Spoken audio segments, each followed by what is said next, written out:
वचन, सत्य वचन, अमर वचन, जीवित वचन, दिव्य वचन, सत्य वचन, अमर वचन, जीवित वचन। साई दा बामा बनी दा बामा बगरे सनी रे सनी रे सनी रे सनी रे सा। दिव्य वचन, सत्य वचन, अमर वचन, जीवित वचन, दिव्य वचन, दिव्य वचन।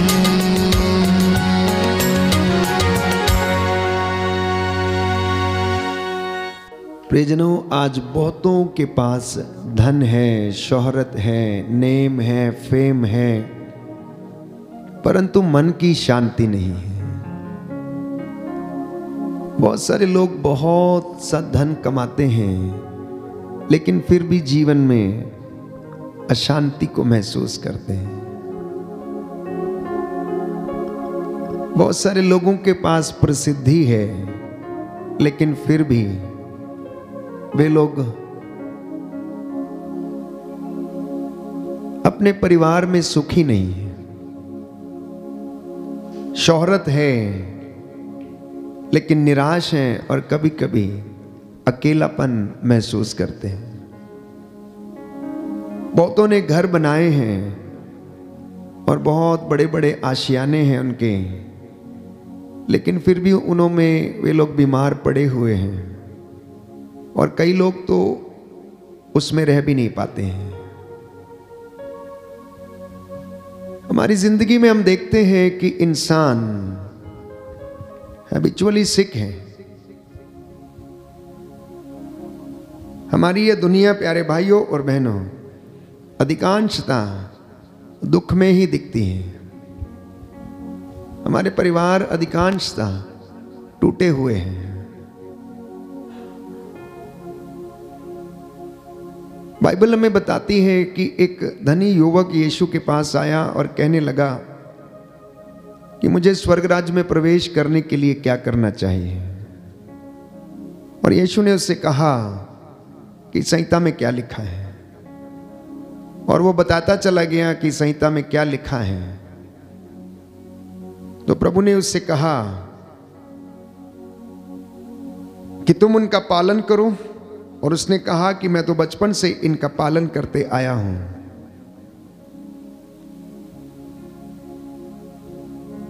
यीशु ने उससे कहा कि तुझ में एक बात की कमी है, जा अपनी धन संपत्ति बेच दे और गरीबों में बांट दे, और तब आकर मेरा अनुसरण करना। और बाइबल कहती है कि वो उदास होकर चला गया, निराश होकर चला गया, क्योंकि वह धनी था।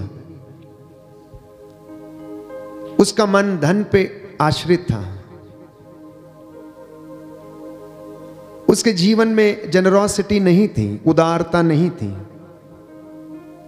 उसके जीवन में शेयरिंग की कमी थी। वो दूसरों के साथ बांटना नहीं चाहता था। वो अकेले ही उसका उपभोग करना चाहता था। बांटने से हमारी खुशी दुगनी होती है। चैरिटी करने से, उदार बनने से हमारे मन को संतुष्टि मिलती है, खुशी मिलती है।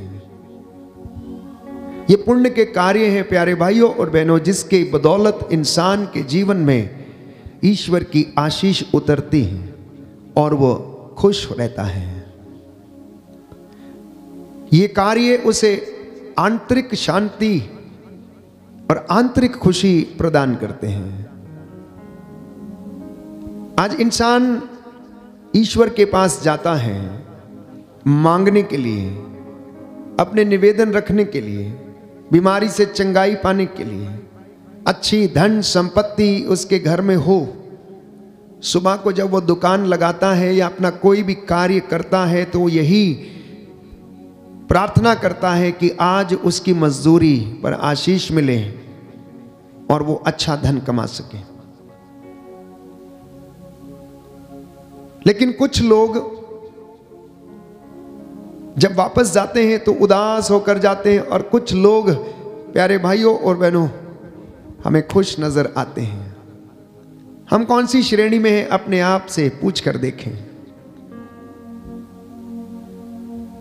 जब यीशु इस धनी युवक से कहता है हत्या मत करो, चोरी मत करो, झूठी गवाही मत दो, पराये धन का लालच मत करो, पराई स्त्री की कामना न करो,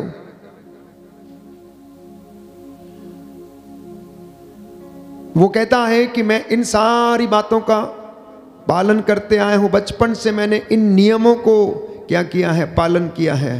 और जब यीशु ने कहा तुझ में एक बात की कमी है तो उसे बड़ा बुरा लगता है। आप ऐसा समझ लीजिए कि यदि आप किसी वक्ता से ये कहें कि आपका वक्तव्य बहुत अच्छा था लेकिन आपकी टोन ऑफ वॉइस अच्छी नहीं थी, आपका वॉइस मॉड्यूलेशन अच्छा नहीं था, तो उसको कैसा लगेगा? कुछ ऐसा ही धनी युवक को भी लगा। प्रियजनों, आज इन बातों पर मनन चिंतन करने की आवश्यकता है कि हमारी जिंदगी की रियलिटी क्या है, वास्तविकता क्या है, हम कहाँ हैं, कहाँ चल रहे हैं। हम नित्य प्रतिदिन पवित्र संस्कार के सामने उपस्थित होकर उसकी आराधना करते हैं, वचन सुनते हैं, महिमा गाते हैं, स्तुति करते हैं, जैसा कि बाइबल हमें बताती है। कृतज्ञ हृदयों के लिए यह शोभन है कि वो परमेश्वर की हुजूरी में आए, बैठे, धन्यवाद करें। बोले आमेन, आमीन, हालेलुया, हालेलुया, हालेलुया, हालेलुया। हे प्रभु यीशु, हे प्रभु यीशु, मैं विश्वास करता हूँ मैं विश्वास करता हूँ आप हमारे बीच में हाजिर हैं। आप हमारे बीच में हाजिर हे हैं। प्रभु यीशु, हे प्रभु मुझसे यीशु, बातें कीजिए, मुझसे बातें मैं कीजिए। आपकी आराधना करता हूँ, मैं आपकी आराधना करता हूँ, आपकी महिमा गाता हूँ, आपकी महिमा आपकी करता जय हूँ, जयकार करता हूँ। आपकी जय जयकार तो करता हूँ। बाइबल हमें बताती है, मत्ती के सुसमाचार में प्यारे भाइयों और बहनों हम पढ़ते हैं कि पश्चाताप का उचित फल उत्पन्न करो, पश्चाताप का उचित फल उत्पन्न करो, पश्चाताप करो और स्वर्ग का राज्य निकट आ गया है। मत्ती का सुसमाचार अध्याय 3 पद संख्या 8 और उससे आगे, अध्याय 4 पद संख्या 17 और उससे आगे प्यारे भाइयों और बहनों बाइबल हमें आमंत्रित करती है। मत्ती के सुसमाचार अध्याय 6 पद संख्या 22 में कहता है कि आंख शरीर का दीपक है, यदि तुम्हारी आंख अच्छी है तो तुम्हारा सारा शरीर प्रकाशमान होगा, किंतु यदि तुम्हारी आंख बीमार है तो तुम्हारा सारा शरीर अंधकारमय होगा। इसलिए जो ज्योति तुम में है यदि वही अंधकार है तो यह कितना घोर अंधकार है। और यही कारण है कि अशांति हमारे जीवन में आ जाती है, शांति चली जाती है, सुख गायब हो जाता है, इंसान दुख में रहने लगता है, क्योंकि उसकी आँख जो शरीर का दीपक है वो बीमार पड़ जाती है। और बाइबल इसके विषय में स्पष्ट करती है कि यदि तुम्हारी आँख बीमार हो गई तो तुम्हारा पूरा शरीर बीमार है। और इससे ज़्यादा बड़ा घोर अंधकार नहीं हो सकता। इसलिए प्रभु का वचन हमें बताता है कि तुम सबसे पहले ईश्वर और उसके राज्य की धार्मिकता की खोज करो, तभी तुम्हें शांति मिलेगी, तभी तुम्हारे जीवन से कष्ट दूर होगा और आप उन कष्टों को भी सुख समझकर आप उन्हें ग्रहण करोगे। क्योंकि हम उसके वचनों पर विश्वास नहीं कर पाते, इसलिए हमारे जीवन में अशांति रहती है। हमारे पास सब कुछ होता है, फिर भी हम अपने जीवन में कुछ ऐसे कार्य कर लेते हैं कि हम खुश नहीं रह पाते हैं। घर में क्रोध, ईर्ष्या, एक दूसरे को सहन नहीं कर पाना। तो बाइबल कहती है मत्ती के सुसमाचार अध्याय 7 पद संख्या 24 और उससे आगे, जो मेरी ये बातें सुनता और उन पर चलता है वह उस समझदार मनुष्य के सदृश है जिसने चट्टान पर अपना घर बनवाया था। पानी वर्षा, नदियों में बाढ़ आई, आंधियां चली और उस घर से टकराई, तब भी वह घर नहीं ढहा, क्योंकि उसकी नींव चट्टान पर डाली गई थी। उसका विश्वास मजबूत था, उसका भरोसा परमेश्वर में दृढ़ था, इसलिए वो इन दुखों और कष्टों से नहीं घबराता है। उसका हौसला बुलंद रहता है, इसलिए वो आगे बढ़ता जाता है और परमेश्वर प्यारे भाइयों और बहनों उसे क्या करता है, ब्लेस करता है। इसलिए एक सुंदर घटना हम बाइबल में पढ़ते मत्ती के सुसमाचार अध्याय 9 पद संख्या 27 में कि ईसा वहां से आगे बढ़े और 2 अंधे ये पुकारते हुए उनके पीछे हो लिए, दाऊद के पुत्र हम पर दया कीजिए। देखिए इनका विश्वास, अंधे हैं लेकिन इनका विश्वास देखिए, और ईसा के पीछे जाते हैं कि ये, उन्हें विश्वास था कि ईसा उन्हें चंगा कर सकता है। जब ईसा घर पहुंचे तो ये अंधे उनके पास आए। ईसा ने उनसे पूछा, क्या तुम्हें विश्वास है कि मैं ये कर सकता हूं? उन्होंने कहा, जी हां प्रभु। तब ईसा ने ये कहते हुए उनकी आंखों का स्पर्श किया, जैसा तुमने विश्वास किया है वैसा ही हो जाए। जब आप आराधना में बैठते हैं, जब आप शाम की प्रार्थना में बैठते हैं, जब आप पारिवारिक प्रार्थना में बैठते हैं, तो आप विश्वास करना कि इस पारिवारिक प्रार्थना के माध्यम से मेरे शरीर का, मेरे परिवार का बंधन टूटेगा। और जैसा आप विश्वास करेंगे वैसा हो जाएगा। ये निरे शब्द नहीं है जो बोले जा रहे हैं, ये प्रभु आपसे बातें करता है। इस सिंहासन से वो आपके साथ बातें करता है। तो जब भी हम ईश्वर के भवन में आते हैं, उसकी हजूरी में आते हैं, जब उसके नाम पर हम एकत्र होते हैं और वचन जब हम सुनते हैं या पढ़ते हैं, तो विश्वास करना जैसे अंधों ने किया और कहा कि हम विश्वास करते हैं कि प्रभु आप ऐसा कर सकते हैं। और ईसा ने उनसे कहा, जैसा तुमने विश्वास किया वैसा हो जाए। आज आप में से जो विश्वास करेंगे, प्रभु कहता है वैसा ही होगा। यदि आप विश्वास करेंगे कि मैं इस निराशा की दुष्ट आत्मा से आज़ाद हो गया हूं, तो आप आज़ाद होंगे। यदि आप विश्वास करेंगे कि ये मैं बेरोजगारी के दुष्ट आत्मा से आज़ाद हो गया हूं, तो आप होंगे। यदि आप विश्वास करेंगे कि प्रभु मेरी आर्थिक तंगी का बंधन टूट गया है, तो ये टूटेगा, क्योंकि परमेश्वर अपने बच्चों के लिए सब चीजें मुहैया कराता है और वो उन वचनों को आपके जीवन में पूरा करता है। इसलिए उनकी आंखें अच्छी हो गईं और ईसा ने यह कहते हुए उन्हें चेतावनी दी, सावधान, ये बात कोई जानने न पाए। परंतु घर से निकलने पर उन्होंने पूरे इलाके में ईसा का नाम फैला दिया। दूसरा उदाहरण, एक गूंगा अपदूतग्रस्त, वो बाहर निकल ही रहे थे कि कुछ लोग एक गूंगे अपदूतग्रस्त मनुष्य को ईसा के पास ले आए।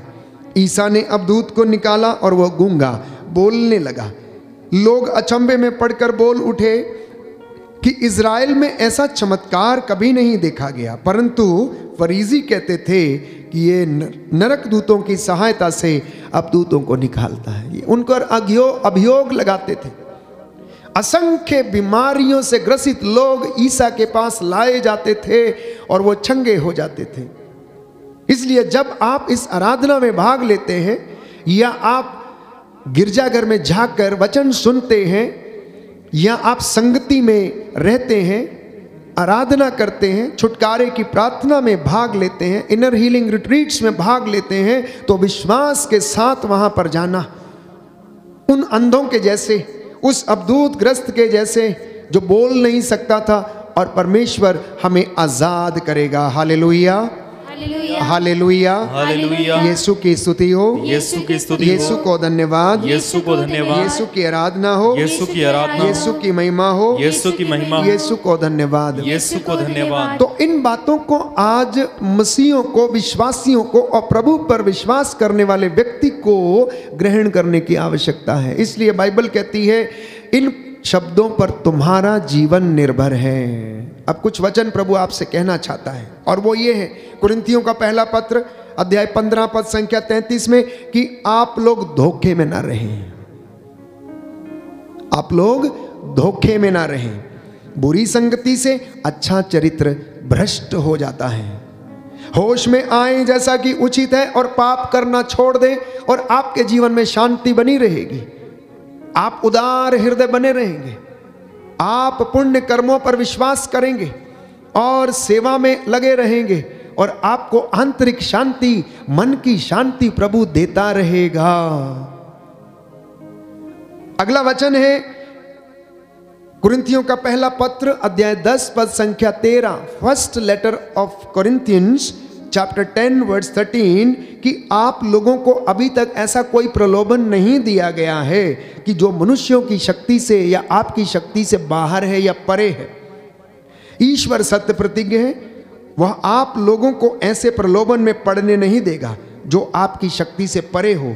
वो प्रलोभन के समय आपको उससे निकलने का मार्ग दिखाएगा और इस प्रकार आप उसमें दृढ़ बने रह सकेंगे। बोलिए आमेन, आमीन, हालेलुया, हालेलुया, हालेलुया, हालेलुया। हे प्रभु यीशु, हे प्रभु मैं यीशु, विश्वास करता मैं हूँ विश्वास कि करता हूँ आप मुझे कि आप मुझे दृढ़ करेंगे दृढ़ करेंगे और मुझे विश्वास में मजबूत करेंगे। मजबूत करेंगे। Hallelujah, hallelujah, hallelujah, hallelujah. तो इसलिए तिमोथी के दूसरे पत्र अध्याय 2 पद संख्या 14 में बाइबल हमें बताती है कि लोगों को इन बातों का स्मरण दिलाते रहो।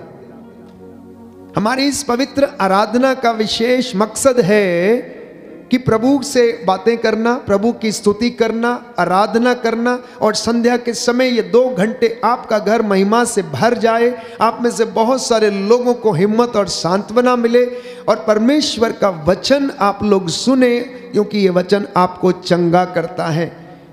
इन बातों को आपको लगातार याद दिलाया जाता है ताकि ये बातें जिन पर आपका जीवन निर्भर है, ये आपको एक प्रभु भक्त और एक आदर्श व्यक्ति बनने की कृपा में आगे बढ़ाता जाए।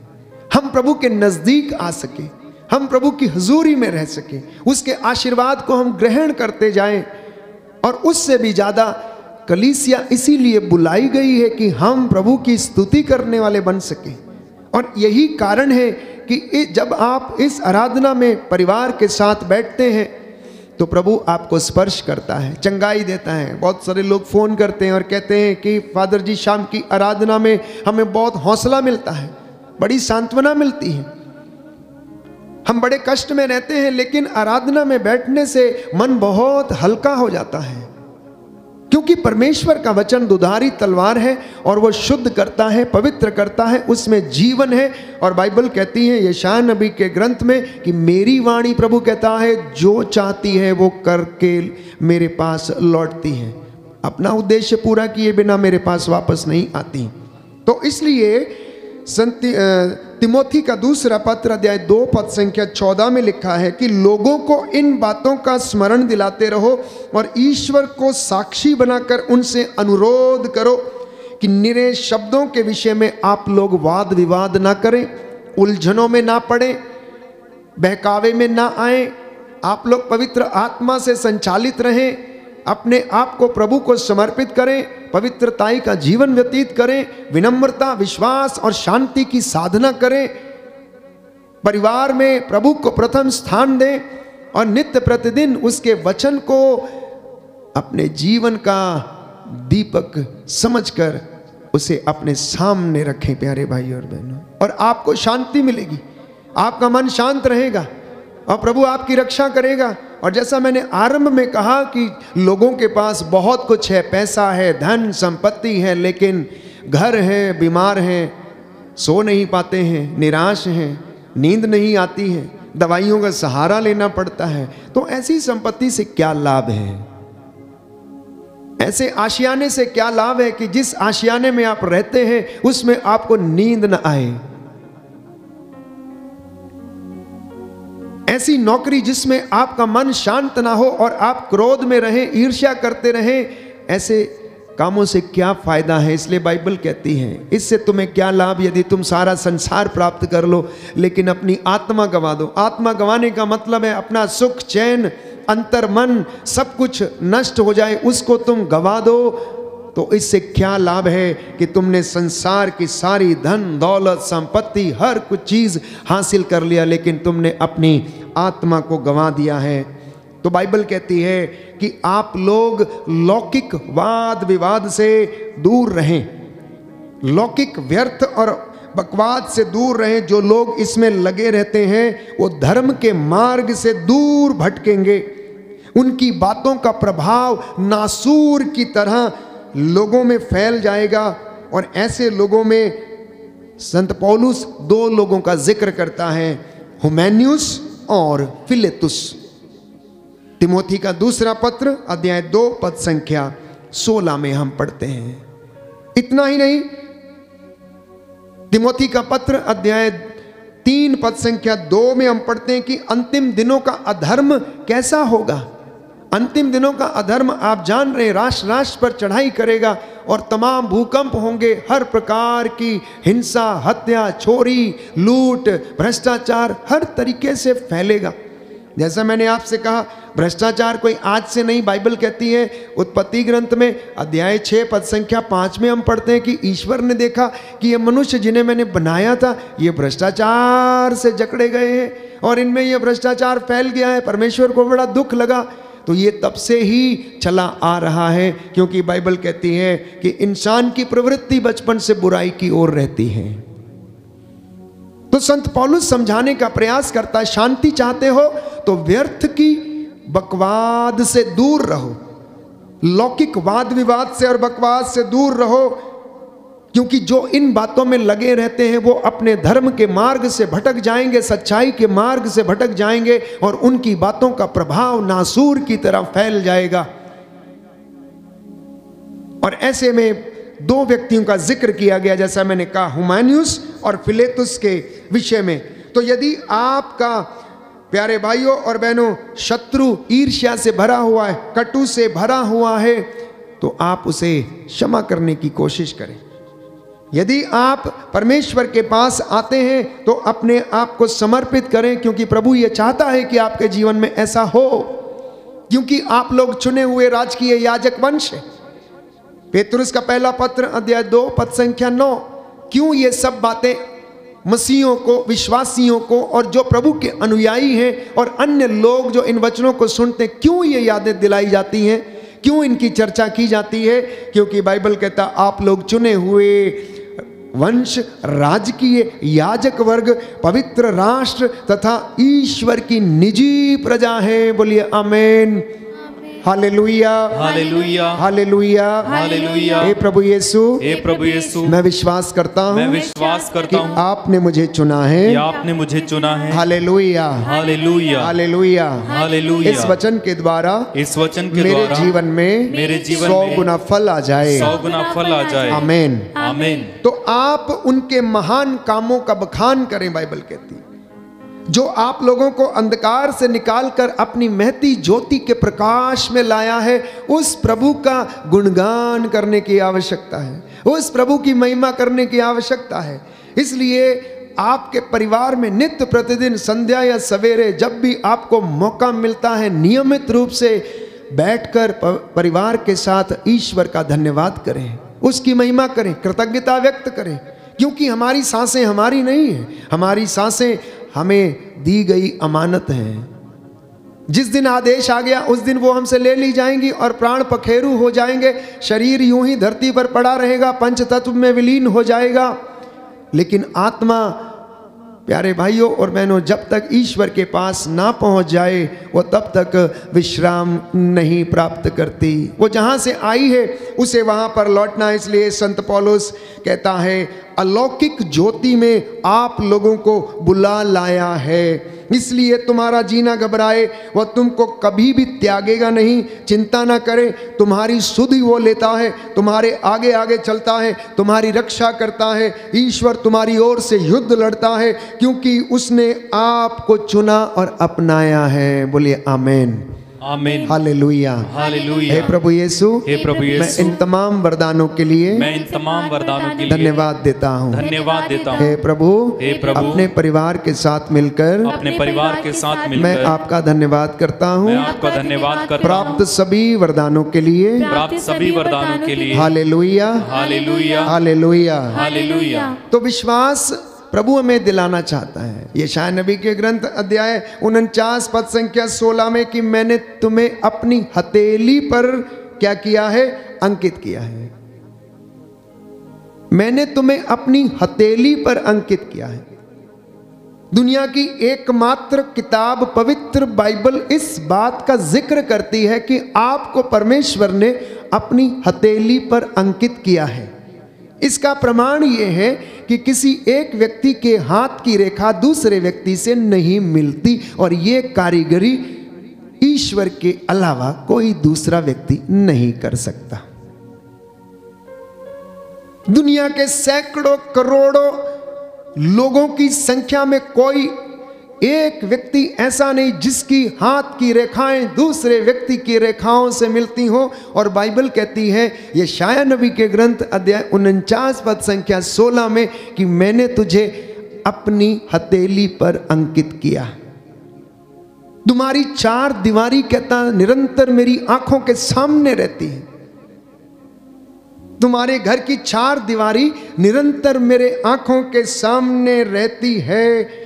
और गरुड़ की तरह अपने पंख फैलाकर बाइबल कहती है वो आपको और मुझे ढक लेता है। बोलिए आमेन, आमेन, हालेलुया, हालेलुया। हे प्रभु, प्रभु, मैं विश्वास करता हूँ मैं विश्वास करता हूँ आप मुझे अपने पंखों की छाया में अपने पंखों की छाया में ढक लेते हैं। ढक लेते हैं। Hallelujah, hallelujah, hallelujah, hallelujah, hallelujah, hallelujah. एक सुंदर गीत है, हम गाते हैं तेरे प्रेम की छाया सदा मेरे जीवन पर छाई रहे, सदा मेरे परिवार पर बनी रहे और मैं यूं ही बढ़ता जाऊं। हम उस बात को अंगीकार करें इस गीत के माध्यम से। और बाइबल हमें याद दिलाती है यशायाह नबी का ग्रंथ अध्याय 54 में पद संख्या 17, book of Isaiah chapter 54 verse 17 कि हर वो शस्त्र जो तेरे खिलाफ गढ़ा गया है अब वो सफल ना होगा, इसलिए आप घबराना नहीं। कभी कभी कष्ट हमारे जीवन में आता, परेशानी आती है। यूं समझ लीजिए कि आप एक घाटी से जब नीचे उतरते हैं तो वैली से होकर आपको जाना पड़ता है और फिर से जब आप दूसरी घाटी की चोटी पर जाते हैं तो फिर से हमें हॉराइजन्स दिखने लगते हैं। वो समय हमारी जिंदगी का ऐसा समय होता है जिसे हम ट्रांजिशन पीरियड कह सकते हैं। हर व्यक्ति एक ट्रांजिशन पीरियड से होकर गुजरता है। ये जिंदगी की हकीकत है। हर क्षेत्र में, चाहे आर्थिक क्षेत्र में हो, चाहे आप मार्केट को देखें तो उसमें भी इन्फ्लेशन चलता है। जिंदगी की हकीकत भी ऐसी ही है कि हमारी जिंदगी में उतार चढ़ाव आते रहते और इनका आना अनिवार्य है। अदरवाइज हम लोग अपने जिंदगी की वास्तविकता को नहीं समझ पाएंगे और हम प्रयास नहीं करेंगे, मेहनत नहीं करेंगे, हम अपनी मुक्ति के लिए मेहनत नहीं करेंगे और ना ही हम आगे बढ़ पाएंगे। इसलिए प्रभु हमें कहता है कि हर वो शस्त्र जो तेरे खिलाफ गढ़ा गया है अब वो सफल नहीं होगा। आज की रात्रि परमेश्वर आपका उद्धार करने वाला है। आप में से जिनको ये भरोसा नहीं है कि प्रभु ऐसा कर सकता, आज विश्वास करना और परख कर देखना कि परमेश्वर कितना भला है। ये वचन आपके जीवन में पूरा हो जाए क्योंकि वो अपने वादों का पक्का है और कभी भी उनसे पीछे नहीं हटता है। कहता है जब तक मैं अपनी कही बातों को पूरा ना कर दूं मैं तेरे साथ ऐसा ही करता रहूंगा। बुढ़ापे तक, तेरे बाल सफेद हो जाने तक कहता मैं ऐसा करूंगा। हम इस गीत को गाएं और अंगीकार करें कि प्रभु तेरे प्रेम की छाया मेरे जीवन में, मेरे परिवार में सदा बनी रहे।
चलती रहे हम तेरी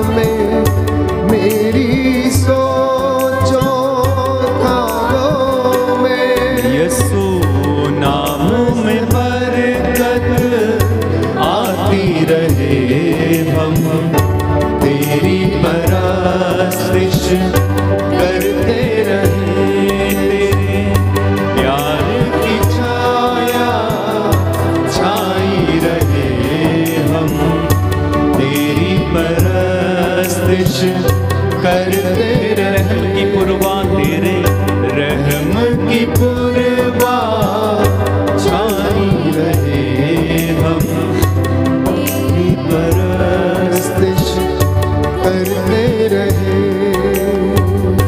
रूह का मस्सा जब हम पर छाए और मामूरी बढ़ती जाए।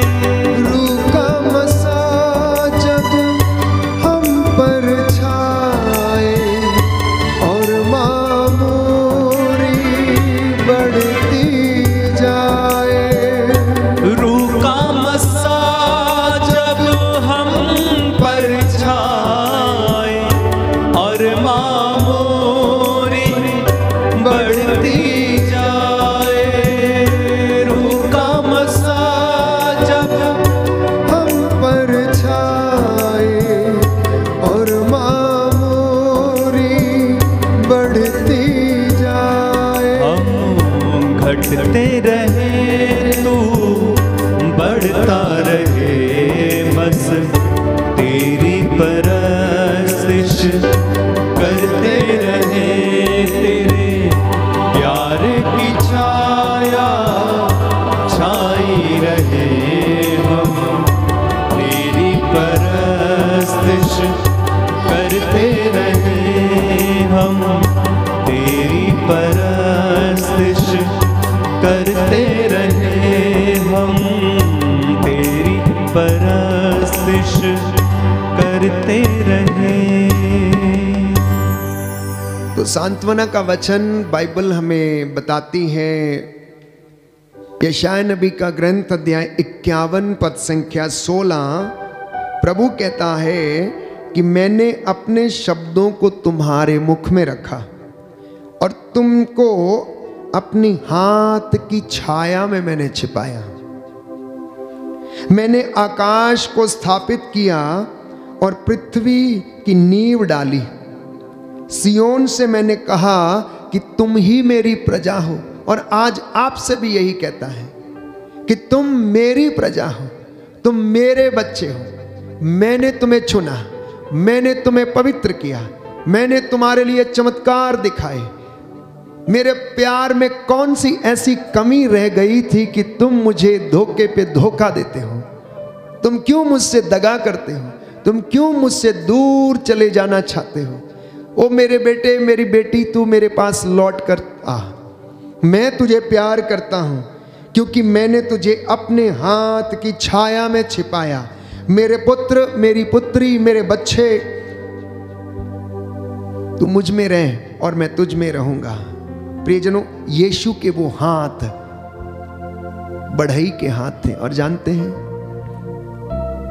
कि बढ़ई के हाथ कारीगरी के हाथ हैं। उसके हाथ में क्या छिपा हुआ है? आर्ट छिपी हुई है। वो ऐसी कारीगरी करता है कि एक खराब से खराब लकड़ी के लट्ठे को भी एक चमकती हुई चीज, शोकेस में रखने वाली चीज वो बना सकता है। इंसान के साथ भी वो ऐसा ही कर सकता है, क्योंकि उसके हाथ कारीगरी के हाथ हैं। उसने इस सृष्टि को अपने हाथों से बनाया है। उसने अंधों की आंखों को छुआ और उनमें रोशनी आ गई। कोढ़ियों को उसने स्पर्श किया तो प्यारे भाइयों और बहनों चंगे हो गए। उसने नाइम की विधवा के बेटे की अर्थी को छुआ तो उसमें जान आ गई। पतरस की सास को जब वो बुखार से पीड़ित थी, उसका हाथ छुआ तो उसका बुखार जाता रहा। जेरुस की बेटी से जो मर चुकी थी, उससे कहा तालिथा कुम्मी, उठ। ओ लड़की, मैं तुझसे कहता उठ, तो वो उठ बैठी। यीशु के ये हाथ प्यारे भाइयों और बहनों आशीष देने वाले हाथ हैं, उद्धार देने वाले हाथ हैं। उन हाथों से जो लहू बह निकला वो मेरे और आपकी शिफा के लिए काफी था, मेरे और आपके पापों के उद्धार के लिए काफी था। उसने अपने हाथों में कील ठुकवाए, वो क्रूस के ऊपर चढ़ गया। अगर हम देखें तो बचपन से यीशु का लकड़ी के साथ बड़ा अच्छा नाता था।